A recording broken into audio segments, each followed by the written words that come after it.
마태복음 6장 12절에서 15절 말씀을 가지고 용서로 정리하세요 라는 제목으로 하나님 말씀 증거하겠습니다. 용서로 정리하세요. 2020년을 마무리하면서 기도 중에 하나님은 저에게 어떻게 이 한 해를 정리할까 이렇게 기도 중에 용서라는 마음을 주셨습니다. 오늘 한 해를 이제 마무리하는 이 시기 2020년 마지막 주일이 되었습니다. 다음 주면 이제 2021년이죠. 그래서 하나님께서 저에게 어떤 마음을 주시는가 마음에 기다리고 했을 때 용서에 대한 마음을 주셨습니다. 그래서 오늘은 강해 설교보다는 용서에 대한 이런 주제를 가지고 여러분과 은혜를 나누게 되었습니다. 한 해를 정리할 때 올 한 해를 뒤돌아보고 물질적인 것이라든지 인간관계라든지 환경이라든지 가족이라든지 모든 걸 뒤돌아봅니다. 그럴 때 올 한 해는 하나님 마음에 제 마음에 하나님이 주시는 용서로 내 삶을 뒤돌아봐야겠다. 인간관계를 뒤돌아보고 하나님이 주신 이런 관계들 삶을 뒤돌아봤다는 생각을 하게 되었습니다. 용서하면 용서를 몰라서 안 하는 것일까요? 용서하길 원하죠. 성경에 나와 있고 또 우리가 상식적으로 용서한다는 걸 알지만 용서가 잘 되지 않는 이유는 무엇일까요? 많은 이유가 있겠습니다. 용서가 쉽지 않기 때문이죠. 용서는 가장 노력을 해야 되는 거죠. 우리가 의지를 들여야 되고 생각을 해야 되고 신앙적인 논리들을 생각을 하고 묵상을 해들어야 되고 하나님의 사랑에 깊이 젖어들여야 됩니다. 그게 쉽지가 않은 거죠. 그냥 용서해야지 하고 되는 거예요. 아닙니다. 그렇지만 하나님은 우리에게 성경 곳곳에서 용서의 명령을 하셨습니다. 올 한 해를 정리할 때 내가 인간관계, 환경 이런 걸 모두 뒤돌아보고 용서하고 있는지 여러분 한번 뒤돌아보시기 바랍니다. 내적주의 관점은 아니고 그냥 성경이 나오는 용서에 대한 평이한 말씀을 가지고 여러분과 은혜를 나누겠습니다. 내적주의에 대한 용서를 깊이 더 들어가면 깊이 들어갈 수 있지만 오늘은 깊이보다는 성경이 주시는 용서에 대한 일반적인 내용을 여러분과 나누도록 하겠습니다. 용서는 쉽지 않지만 우리 안에 주시는 성령의 능력을 통해서 가능합니다. 주님이 십자가에서 숨이 막히는 순간에도 그의 살인자들을 용서할 수 있었던 그런 성령께서 지금 여러분 안에 살고 계시기 때문에 여러분은 용서할 수 있는 것입니다. 여러분의 의지로, 감정으로 용서는 안 되죠. 그러나 성령께서 도와주시면 가능합니다. 성령과 동행한 스데반 집사는 순교 현장에서 돌에 맞아 죽는 순간에도 그의 살인자들을 용서할 수 있는 은혜를 부어주셨습니다. 용서는 인간의 힘으로는 되는 문제가 아닙니다. 이것은 성령 하나님께 우리 자신을 겸손하게 해서 용서할 수 있는 은혜를 우리에게 주시도록 해야 하는 것입니다. 창세기 나오는 요셉, 형들을 용서했죠. 그리고 그가 한 말은 창세기 50장에 나와 있습니다. 당신들은 나를 해하려 하였으나 하나님은 그것을 선으로 바꾸사 오늘같이 만민의 생명을 구원하게 하셨나니. 나를 해하려고 하는 사람들, 참소와 모함과 고난을 고통을 통해서 내 가족을 죽이고 살인하고 그 모든 사람들을 용서할 수 있는 것은 하나님의 시각으로 보는 거예요. 창세기 50장에 나와 요셉이 했던 것처럼 당신들은 나를 해하려 했지만 하나님은 그것을 선으로 바꾼다. 신앙의 힘은 놀라운 거예요. 하나님은 내가 고난과 아픔과 고통을 겪도록 선으로 바꿔주시는 거예요. 우리 어제 밤에 설민석 선생님이 했는 벌거벗은 세계사를 봤습니다. 많은 내용을 있었지만 그 중에 일본의 만행, 난징 대학살, 또 우리나라의 또 7.3일 부대 동안 한국인과 세계 여러 나라를 학살하는 생체 실험하는 걸 봤습니다. 우리는 일본 사람들 용서해요. 의지적으로 용서하려고 노력을 하고 그들을 용서해요. 그러나 그들은 사과를 안 했잖아요. 위안부 할머니들에게 사과를 해야 대표되는 총리가 자신의 역사적 만행을 사과하고 회개하고 뒤돌아봐야 되는데 그렇지 않는 거죠. 근데 어제 그 프로그램을 보고 알았어요. 그들이 왜 사과하지 않는가.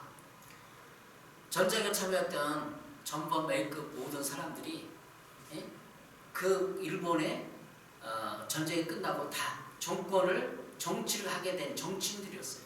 그러니까 그들이 있어야 할 존재 때문에 사과할 수 없는 거죠. 정치적 이유 때문에. 이렇게 사과를 안 해도 우리는 하나님 앞에 그들을 용서합니다. 그러나 그것이 진정한 사과가 있을 때 화해가 되는 거죠. 아직 화해는 안 돼. 우리는 진정으로 일본을 용서하고 있지만 화해는 안 된 거 어떻게 보면. 우리는 용서했지만 화해는 안 된 거. 진정한 화해는 안 된 거죠. 근데 이 성경에 보면 예수님이 우리를 위해서 십자가를 지시고 용서를, 전폭적인 용서를 베풀어 주셨어요. 그래서 우리가 반응하면, 예수님의 사랑에, 십자가 사랑에 반응하면 우리는 하나님과 화해가 되는 거예요. 이게 성경의 논리예요. 지금 모든 사람이 십자가, 인류를 위해서 예수 십자가를 졌고 죄 문제를 해결했고 용서해놨지만 반응을 해야 될 거 아니에요. 내가 예수님의 그 사랑을 받아들인다, 죄사함을 받아들이고, 그래서 그걸 받아들였을 때, 복음을 받아들였을 때 하나님과 화해가 되는 거죠. 예수 안 믿는 사람은 전적인 신적인 하나님과 화해가 아직 없는 거예요. 오늘 10절에 보면 마태복음 6장 10절에 이렇게 나와 있습니다. 나라가 임하시오며. 주기도문의 핵심은 우리의 청혼기도는 우리의 강한 서약과 동시에 이루어지고 있는 것입니다. 나라가 임하여 달라고 기도하는 이 내용, 임해주세요라고 기도하는 것은 동시에 나 스스로 하나님의 통치를 받겠습니다라는 서약을 동시에 담고 있는 것이죠. 하나님 나라가 임해주세요 이렇게 기도했을 때, 그러면 하나님 나라가 임하면 내가 그 통치를 받아들이겠습니다. 이 서약이 동시에 있는 거예요. 이 마태복음에 나오는 주의 기도, 주기도문의 이 내용들이 다 거기에 있어요. 기도했을 때 서약이 담겨 있는 것이죠. 나 스스로의 통치를 받아들이겠습니다 라고 했을 때 하나님의 나라가 임해주세요 함께 동시에 있는 것이죠. 죄를 용서해 주십시오, 나의 죄를 용서해 주십시오, 이런 청원은 나도 나에게 죄를 지은 사람들을 용서해 주겠다는 서약이 포함되어 있는 거예요.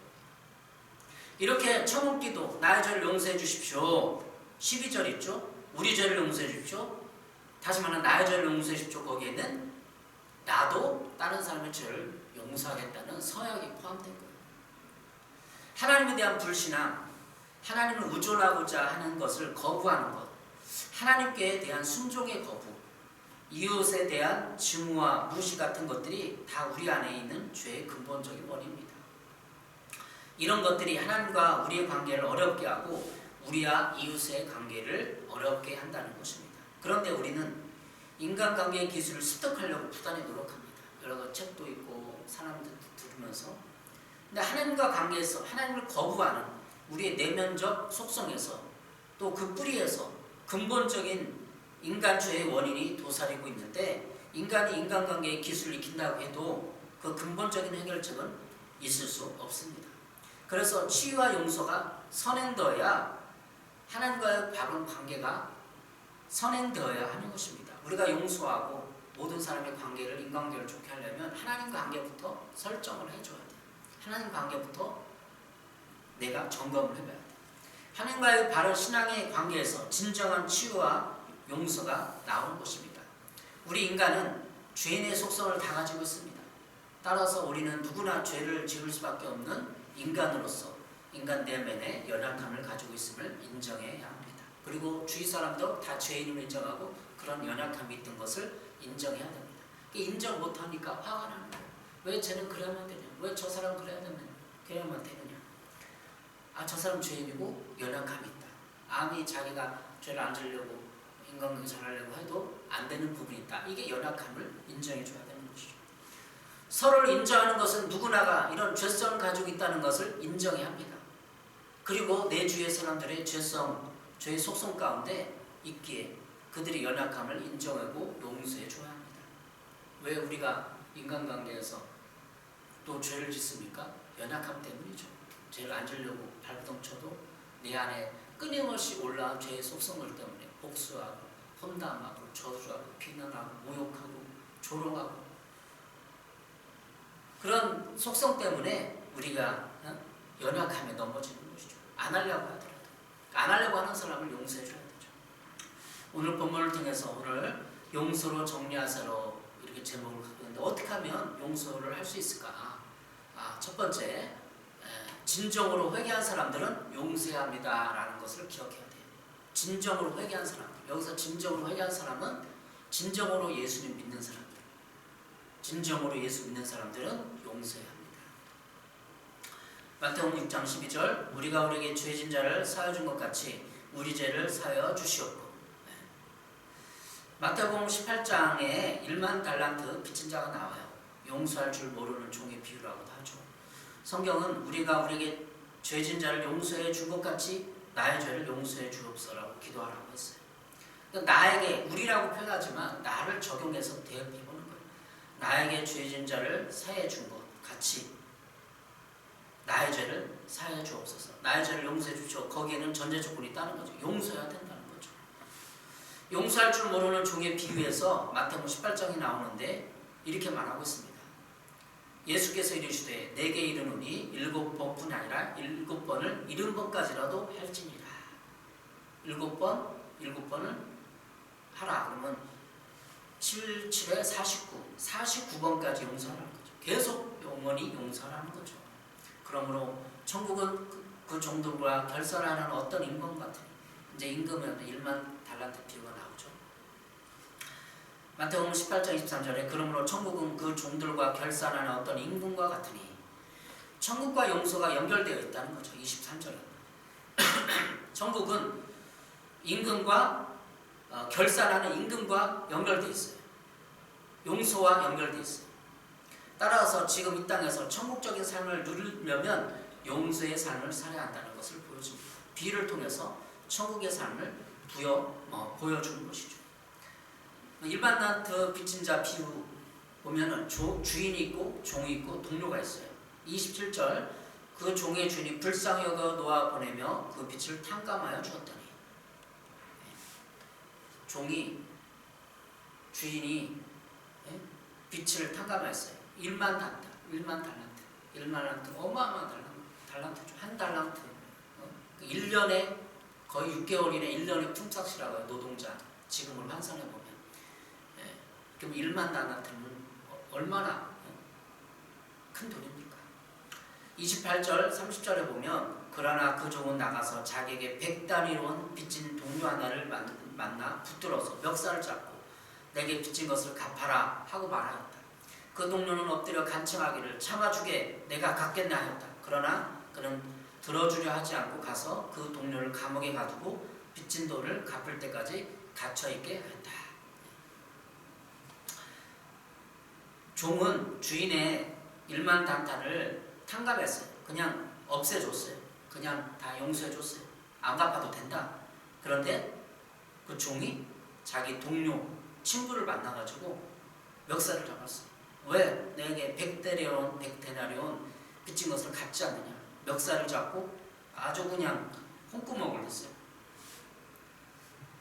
그렇죠? 그 동료를 감옥에 가두고 감옥까지 가뒀어요. 빚진 돈을 갚을 때까지 갇혀있게 했어요. 그러니까 가족들이 난리치겠죠. 동료에 대해서 막 100달러를 먹으려고. 근데 이 사람이 이걸 행치를 봐요. 1만원 또 어마어마한 돈을 자기는 탕감받았는데, 채무 면제를 받았는데 100달러 가지고 자기 동료를 용서 못하고 멱살을 잡고 감옥에 쳐넣었다는 거죠. 비상식적인 거죠. 마태복음 18장 31절 33절입니다. 다른 종들이 이 광경을 보고 매우 딱하게 여겨서 가서 주인에게 그 일을 다 일렀다. 그러자 주인은 그 종을 불러다 놓고 말하였다. 이 악한 종아, 내가 간청하기에 내가 내게 그 빚을 다 삭쳐 주었다. 탕감하여 주었다. 내가 너를 불쌍히 여긴 것처럼 너도 내 동료를 불쌍히 여겼어야 할 것이 아니냐. 이것이 하나님 우리에게 주신 메시지예요. 하나님이 우리를 불쌍히 여겨서 십자가의 구원으로 십자가의 죄사함으로 다 용서해 줬는데, 인간의 내면적인 죄까지 행정적인 모든 행위의 죄까지 다 용서해 줬는데 너는 왜 그 친구의 죄를 용서하지 않느냐, 100달이란 자그마한 걸 용서하지 않느냐라는 거죠. 하나님의 논리, 신앙의 논리입니다. 우리가 받은 하나님에 대한 그 죄를 탕감받았는데 내 이웃의 죄를, 내 가족의 죄를 용서한다면 내가 얼마나 나쁜 놈이고 비상식적입니까? 용서할 줄 모르는 종의 비를 통해서 하나님 우리에게 용서를 촉구하는 것입니다. 여러분, 우리는 비상식적인 삶을 살면 안 돼요. 너무나 비합리적이고 못되고 나쁜 놈의 그런 삶을 살면 안 돼요. 하나님이 나의 죄를 용서해 주셨는데 내 이웃의, 내 가족의 그 죄를 용서해 줘야 합니다. 용서의 당위성이 진정으로 회개한 사람은 용서한다는 것이 당위성이 여기 있는 것입니다. 두 번째, 오늘 본문을 통해서 악한 세력이 시험이 있다는 것입니다. 13절, 우리를 시험에 들게 하지 마시고 악에서 구하시옵소서.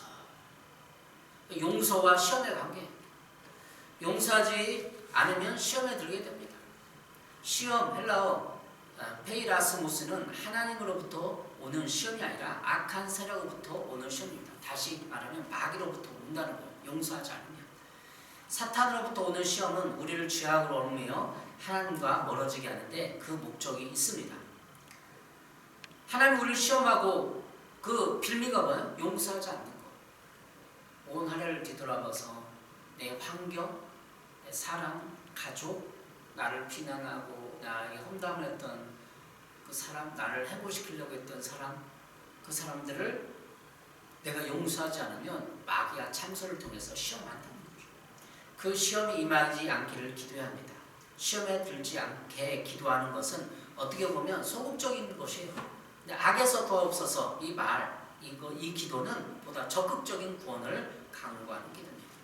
우리는 언제나 인간관계 속에서 시험에 들지 않고 다른 사람들의 악한 죄성 가운데 빠지지 않도록 그 악에서 구해달라고 기도해야 합니다. 여러분, 가족 중에 악한 사람 있습니까? 친구 중에 직장에서 악한 사람이 있습니까? 그 악에서 구해달라고 기도해야 돼요. 항상 어디 가보면 또 악한 사람 한두 사람 있어요. 나를 그냥 비난하고 조롱하고 못살게 굴고 험담하고. 사람들은 자기 죄를 극복하기 위해서, 덮어보기 위해서, 자기 죄를 감추기 위해서 남에게 모함과 비난과 조롱을 합니다. 자신의 연약함과 죄를 보지 않고 남의 흠을 잡고 험담과 비난을 일삼습니다. 그렇기 때문에 그 죄인의 속성은 뭐예요? 그렇게 함으로써 자기 죄를 덮는 거죠. 자기 연약함을 덮고 자기는 좀 우월하다고, 나는 당신보다 낫다고 하는 거예요. 이런 인간관계의 철칙을 잘 알아야 됩니다. 악이 무엇입니까? 이것이 악입니다.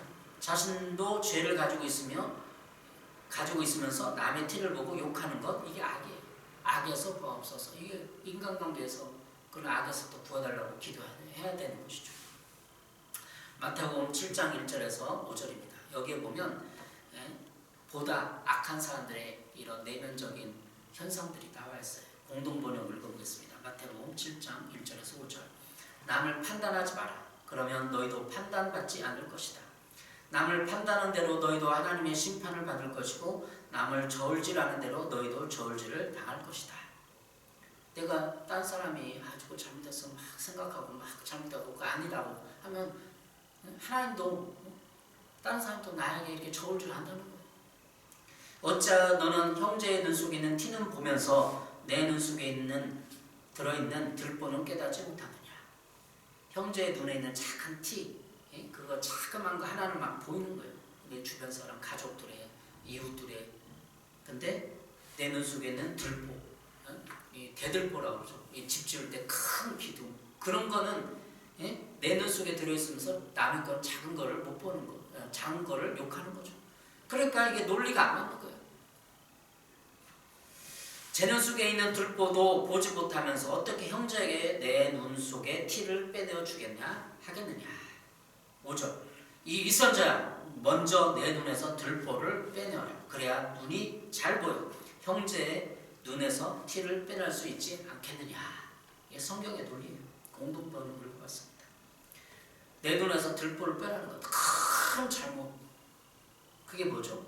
여러 가지 많이 있겠지만 자기는 알죠. 양심적으로 알죠. 근데 그것은 신앙이 서론에서 되겠지만 하나님을 의존하지 않는, 하나님께 의지하지 않는, 내 하루하루를 하나님께 맡기면서 의지하고 풀어가려는 마음이 없는 것, 그것이 대들보 아닐까 생각이 됩니다. 저도 이 말씀을 준비하고 설교하면서 제 삶을 두드러봐요.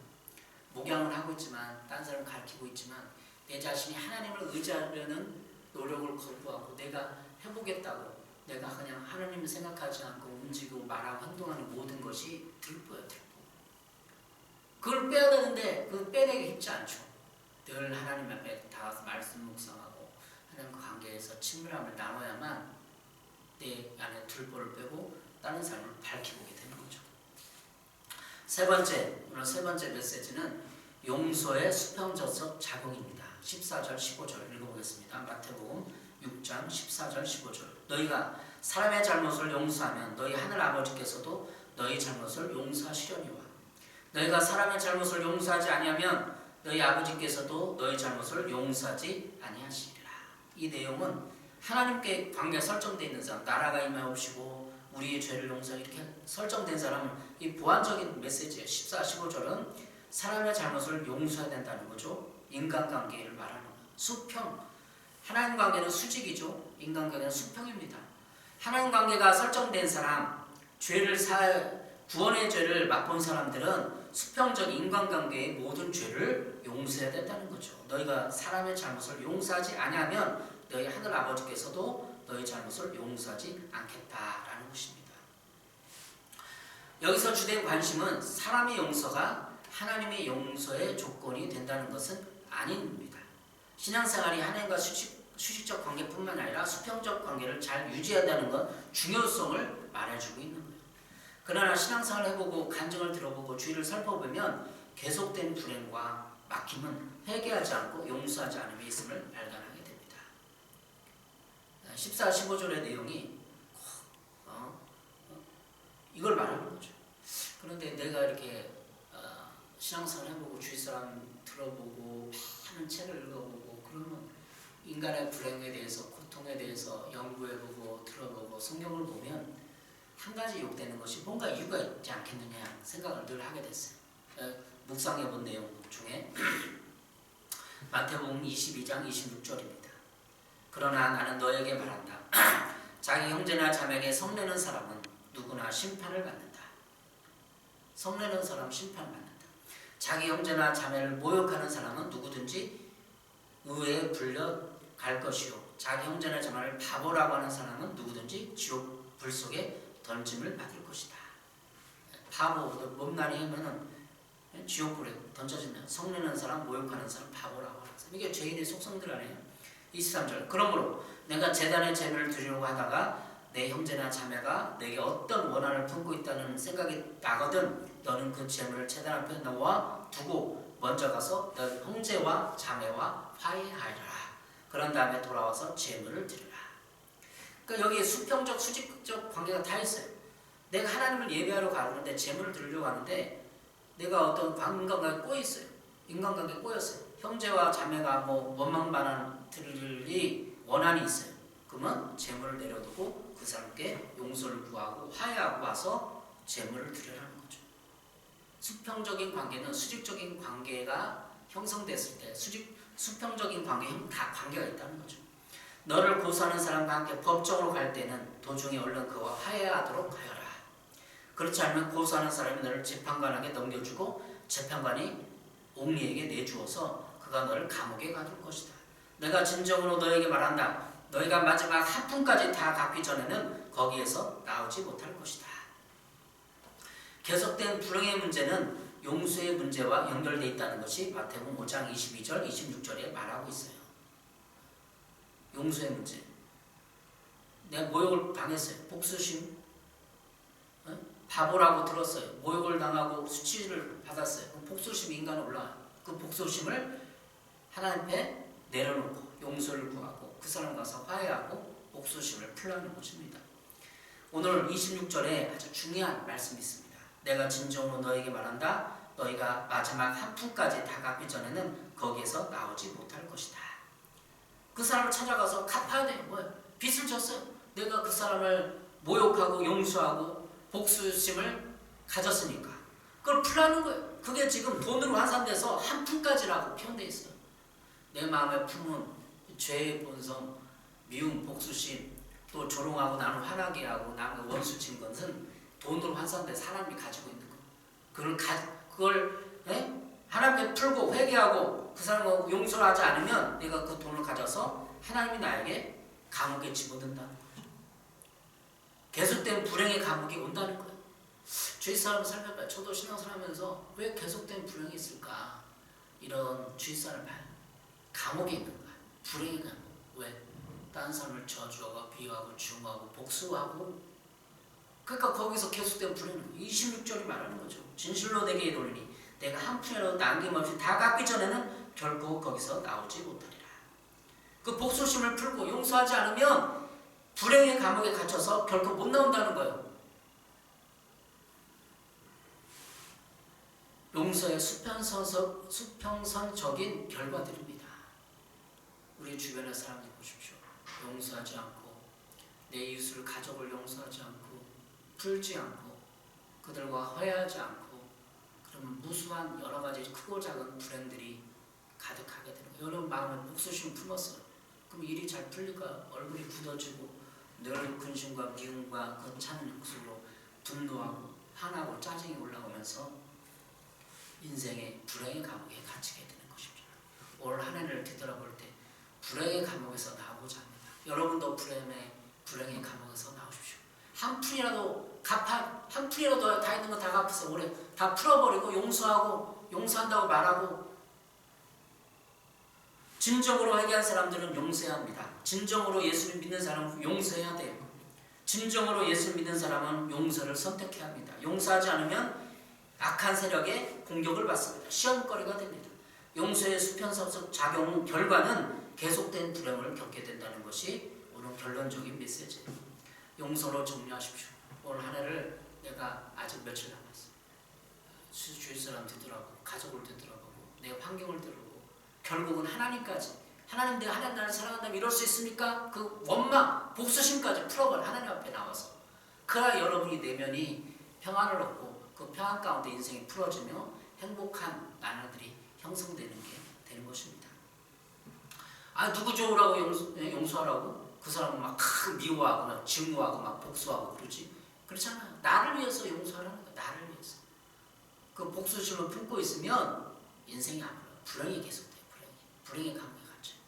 내 안에 복수심 때문에 사단이 계속 참수하고 궁극해오를 말면 내 물질을 뺏어가고 에너지를 뺏어가고 물질 아니고 내 생각을 계속 감정을 뺏어가잖아요. 그것이 복수심이 미움이 증오가 그 사람 보면서 한 번도 그 사람 죽어버렸으면 좋겠다. 이런 마음, 이 에너지가 얼마나 큰지 아세요? 그래서 용서해야 되는 거예요. 올 한 해 저도 되돌아보면서 용서합니다. 우리 가족을 용서하고 친구를 용서하고 교우를 용서하고 모든 사람을 용서하고 또 성장기 때 그건 성장기 때는 또 이제 내적 치유 들어가야 되는 거죠. 그 성장기 때 부모, 성장기 때 누구를 용서합니다. 감정의 깊은 곳까지 들어가면서 회개하고 용서를 해야만 그것을 나올 수 있는 거예요.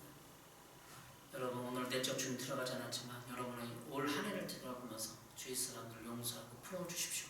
복수심을 끊으십시오. 그러면 여러분이 한 푼이라도 갖고 나와야 그 감옥에서 나올 수 있습니다. 일만 나한테로 빚진 이 동관 그 사람 일만 나한테 빚진 사람도 100달러를 못 받은 사람을 저주하고 네가 그럴 수 있어 나한테 감옥에 들어가 감옥에 넣었잖아요. 그럼 그 사람도 감옥에 똑같이 있는 거예요. 용서하지 않으니까. 여러분 용서하십시오. 저도 용서하겠습니다. 며칠 남은 2020년 다 누구 이름을 적어놓고 그 사람의 한 행위의 미움을 다 적어놓고 용서하시고 선포하시고 끊어내시고 그 종을 찢어버리십시오. 여러분에게 용서의 은혜가 임하기를 바랍니다. 기도하겠습니다. 사랑해 주님, 여러분에게 우리에게 계속된 이 불행에서 이 마음의 감옥에서 미움과 분노와 복수심에서 헤어나기를 원하오니 감옥의 착고를 풀어 주시옵소서. 용서하기로 결단합니다. 모든 사람을, 가족을, 환경을, 내 친구를 용서하오니 하나님 그 마음에 응어려진 것도 풀어 주시옵소서. 예수님의 이름으로 기도했습니다. 아멘.